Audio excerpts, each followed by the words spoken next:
West Texas is bigger than Germany. It's bigger than the entire United Kingdom, and it has fewer people than Austin.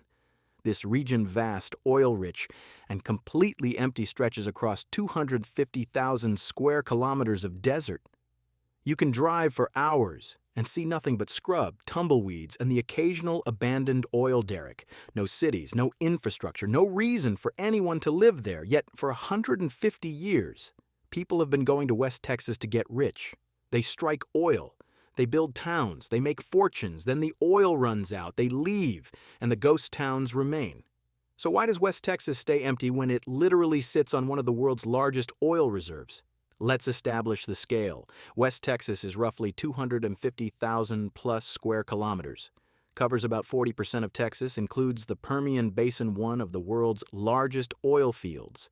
Bigger than the UK, bigger than Germany. Wait, that's bigger. Let me recalculate. West Texas is actually around 250,000 sq kilometers, which is between UK and slightly smaller than Germany. Let me say it differently. Actually, West Texas is about 250,000 square kilometers. The UK is 242,495. So West Texas is slightly bigger than the entire United Kingdom. Population, Texas population, 30 million. West Texas population, about 1.5 to 2 million. About 5 to 7% of Texas lives on 40% of the land. Major cities west of the Pecos River. El Paso, 680,000. Midland, 150,000. Odessa, 115,000. Lubbock, 250,000.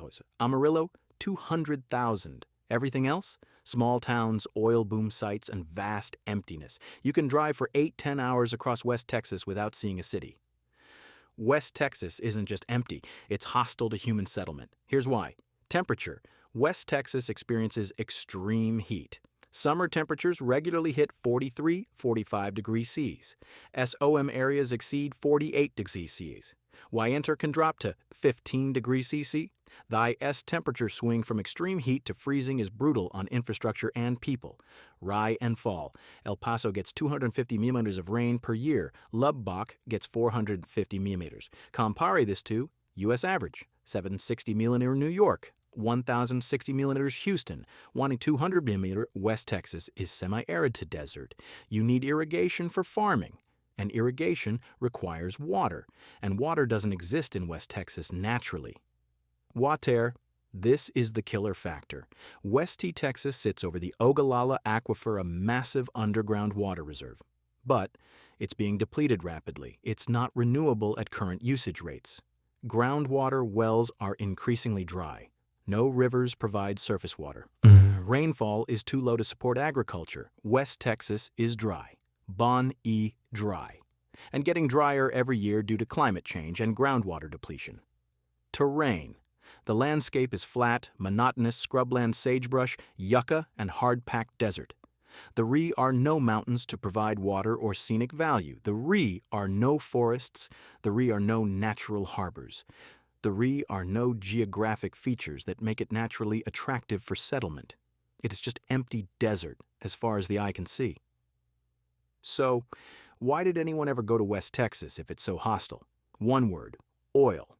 The Permian Basin is one of the world's largest oil fields. It covers about 300 square kilometers across West Texas and southeastern New Mexico. For over 100 years, the Permian has produced massive amounts of oil. The boom-bust cycle, 1920s, 1930s. Oil discovered in West Texas. Boom towns pop up overnight. Rig workers, speculators, and fortune hunters flood in. Tow ennons like Midland and Odessa grow from nothing to thousands in months. 1940s, 1960s. Peak oil production. West Texas oil fuels America's growth. The economy booms. Tow ennons expand. People think this will last forever. 1970s, 1980s. Oil prices crash. Suddenly, extraction becomes unprofitable. Companies reduce operations. Workers leave. Tow ends shrink. Some become ghost towns. 1990s, 2000s. Oil prices recover. Another boom. Tow ends revive. The cycle repeats. 2010s, 2020s. Shale revolution fracking allows new extraction from the Permian. Another boom. Midland and Odessa grow again, but it's temporary. The S pattern repeats over and over. Boom, bust, boom, bust. The E problem with a resource extraction economy is that it's dependent on commodity prices. Wheat oil is 100 barrel, West Texas booms. Wheat oil is 30 barrel, West Texas collapses. And because the economy is entirely dependent on oil, there's no diversification. The RE's no manufacturing base. The RE's no tech industry. The RE's no tourism. When oil prices crash, there's literally nothing else to do. Workers leave for Houston, Dallas, or out of state entirely.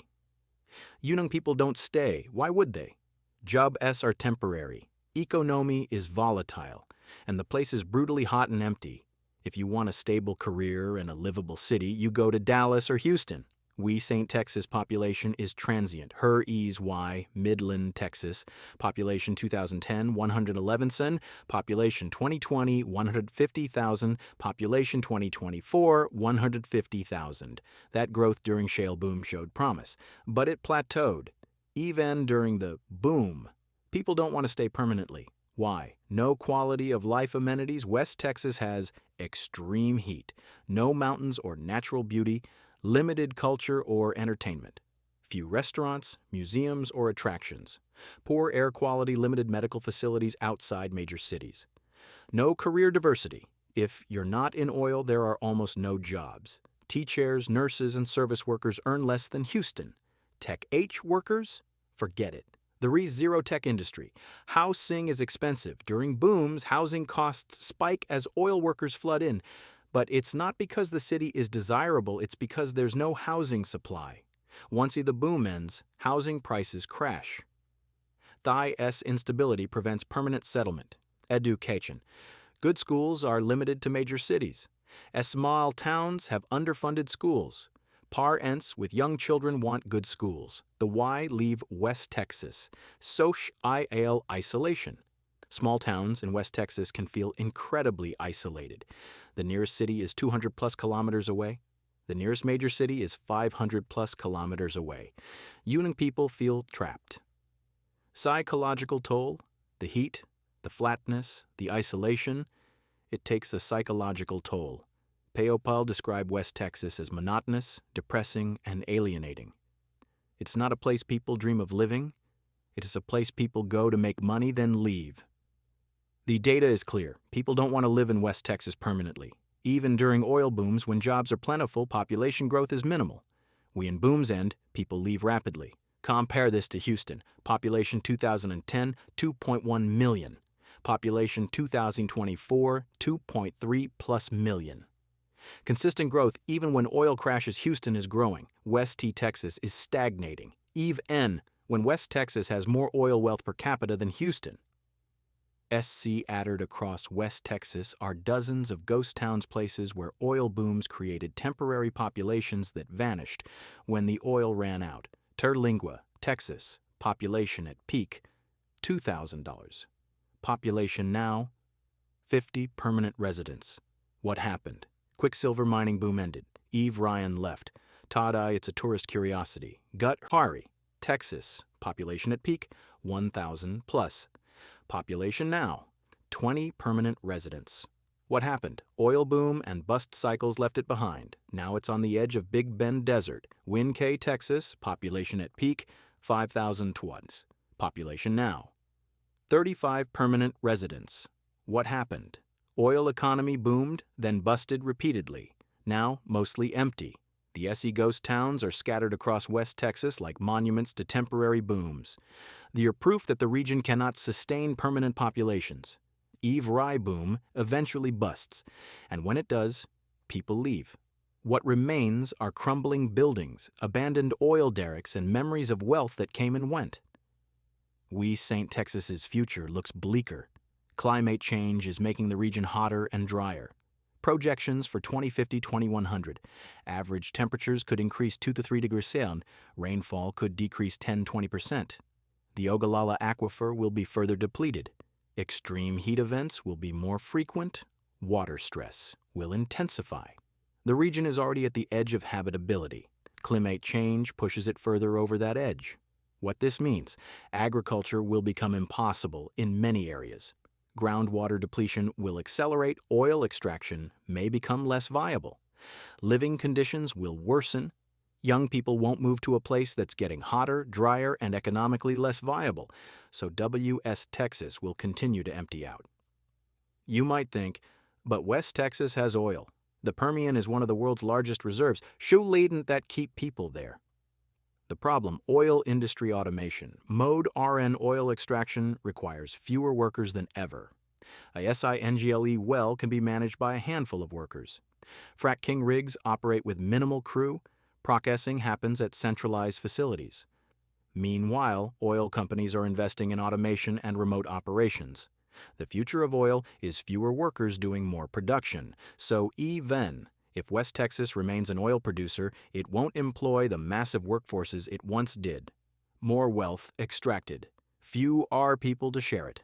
West Texas becomes even more empty. And there's another trend. Oil workers are increasingly transient. Companies hire contract workers who move from project to project. They're not residents. They're not buying homes or settling.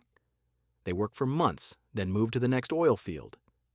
This fly-in, fly-out model, increasingly common in resource extraction, means West Texas doesn't build permanent communities. It builds temporary work camps. Workers leave after their contract. Communities never form. So what's West Texas's future?